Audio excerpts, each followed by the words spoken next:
Bonjour, bienvenue dans ma bibliothèque. Nous sommes à Montréal le 13 avril 2012. Mon nom est Bruno Lalonde. Aujourd'hui, j'ai écrit un petit texte que je vous lis à l'instant, qui s'appelle Ne rien lâcher. Ne lâchez rien, Madame Beauchamp, ne lâchez rien, Monsieur Charret. Humiliez-les, cassez-les. Ne cédez rien. Vous en ferez des militants aguerris, vous en ferez des êtres déterminés. Ils seront des centaines de milliers à réouvrir les livres d'histoire et écouter les chants guerriers comme des chants nouveaux. Ils compulseront des dictionnaires de rimes, ils parcourront sans fin la scène du crime, ils accumuleront des preuves, ils ouvriront de nouveaux chemins de réflexion. Ne lâchez rien, Madame Beauchamp, ne lâchez rien, Monsieur Charret. Donnez-leur une leçon, une dure leçon. Montrez-leur c'est qui mène la danse.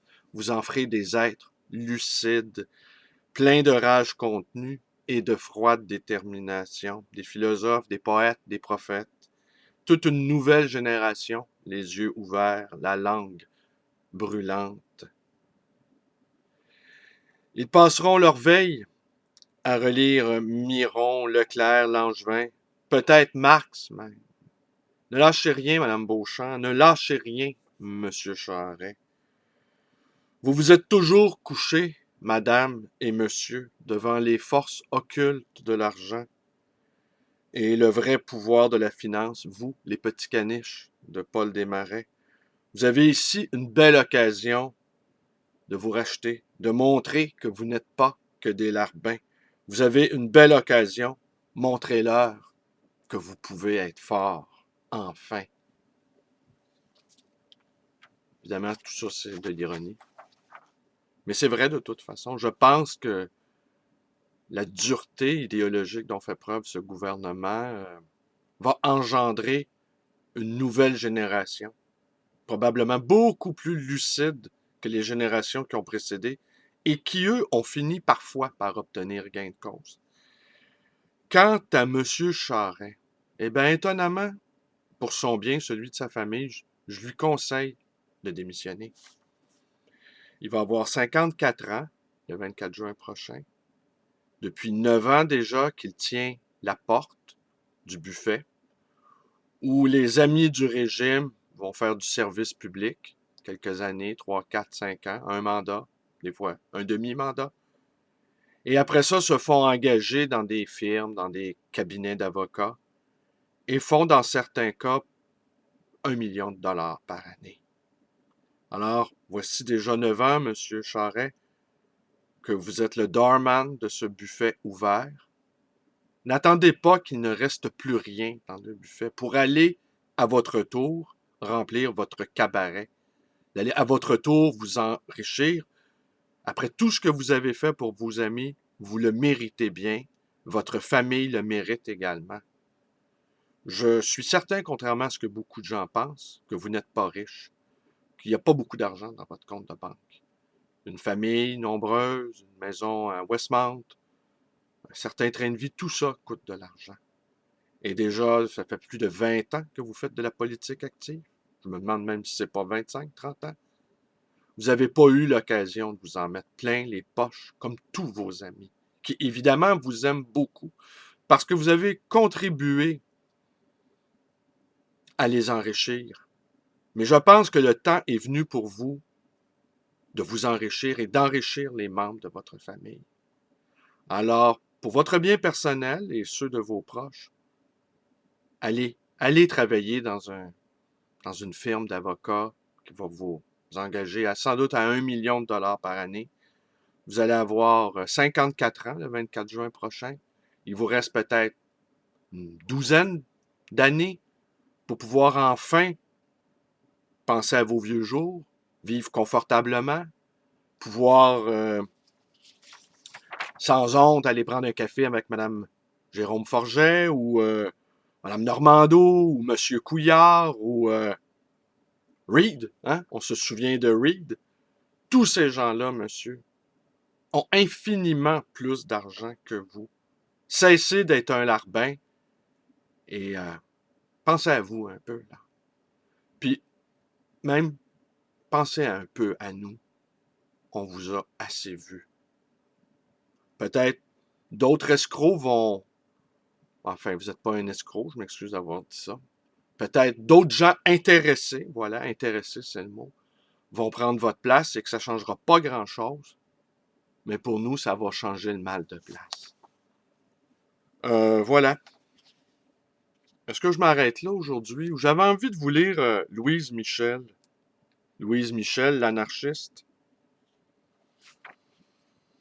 Ben voilà, je vais vous lire un petit passage de Louise Michel. Je vous montre la brochure à l'écran, qui a été publiée le 15 avril, imprimée le 15 avril 1947, vous voyez? Je vous la montre. Prise de possession. Vous voyez? Curieux, ça semble à une brochure religieuse, hein, pontificale, faite sur du mauvais papier. C'était pour les militants. Les militants, à cette époque-là, nous n'étions pas que des individualistes dans ce temps-là. On avait encore conscience d'appartenir à une classe. On n'imaginait pas qu'on appartenait tous à la classe moyenne. Alors, ouais, ben écoutez, je vais vous lire un tout petit passage. En fait, ouais. Un petit passage qui m'a frappé. Je savais pas que le 1er mai, la fête des travailleurs, euh, a été instaurée en l'honneur de 5 anarchistes de Chicago qui ont été exécutés en 1897. Je trouve plus le passage. Et que, bref, voilà, je ne savais pas. Alors, je vais vous lire un tout petit passage où elle parle de Walt Whitman. Je trouvais, disait Walt Whitman, poète américain, le jour le plus beau que tout le reste, jusqu'à ce que j'aie contemplé les beautés de tout ce qui existe. Je croyais que notre globe terrestre était assez, jusqu'à ce que se fussent élevés sans bruit autour de moi des myriades d'autres terres. Je vois maintenant que la vie ne peut tout me montrer, de même que le jour ne le peut, je vois ce que me montrera la mort. Il ajoutait en terminant, ceci n'est pas un livre. Quiconque le touche, touche un homme. Il était en effet cet homme, un des premiers bourgeonnements de cette terre, où vient de germer le nom de liberté. Puisse-t-elle s'étendre comme les lianes des forêts vierges et croître enfin pour la délivrance, jamais encore, la liberté n'eut que des fleurs aussitôt arrachées. Il avait raison de regarder à travers la mort, à travers la poussière et les décombres d'un monde enseveli que nous regardons les jours nouveaux. Rien ne peut être bâti sur la ruine, et c'est pourquoi nous applaudissons au chaos qui se fait des vieilles institutions. Nous applaudissons aussi à l'éveil qui sonne. Les États-Unis de l'Amérique du Nord ne sont pas sans écho. La balle qui frappe une glace y fait une étoile. Le coup porté à un despotisme se propage ainsi. Les bouleversements sociaux comme les tremblements de terre suivent une même ligne volcanique. Ils se propagent surtout par l'électricité de la pensée ainsi que par des fils conducteurs. Les affinités de langue, de caractère, de circonstances ramifient à travers l'espace et le temps. Les races mêlées qui ont l'activité d'esprit des Européens, le sauvage courage des Indiens, hein, ça nous rappelle nous ça, sont bien placés dans leur grande plaine pour se laisser aller au courant de la liberté. Cette calme République du Brésil a les mêmes institutions que celle de 1848 en France. Elle les secourra. Ce sont des défroques de nains que les rudes épaules des gérants feront craquer. Eh bien voilà, c'est tout pour aujourd'hui. J'aurais aimé vous trouver le passage sur les anarchistes. Parce que plus je vieillis, plus je les aime bien, les anarchistes. Et puis, je me propose bientôt de lire, et sur ma pile, je l'ai emprunté à la grande bibliothèque, Comment changer le monde sans prendre le pouvoir. Intéressant, ça. Parce que nous devons changer le monde. Et puis, le pouvoir, ben, on a vu, hein. On l'a vu déjà depuis très longtemps. C'est pas toujours la meilleure chose à faire. Alors, c'est tout pour aujourd'hui. Mes vidéos vous plaisent, ben, vous pouvez vous abonner à ma chaîne YouTube B. Lalonde 100. Vous pouvez également devenir un camarade Facebook. Vous pouvez également me téléphoner à ma librairie dans le 514-736-0999.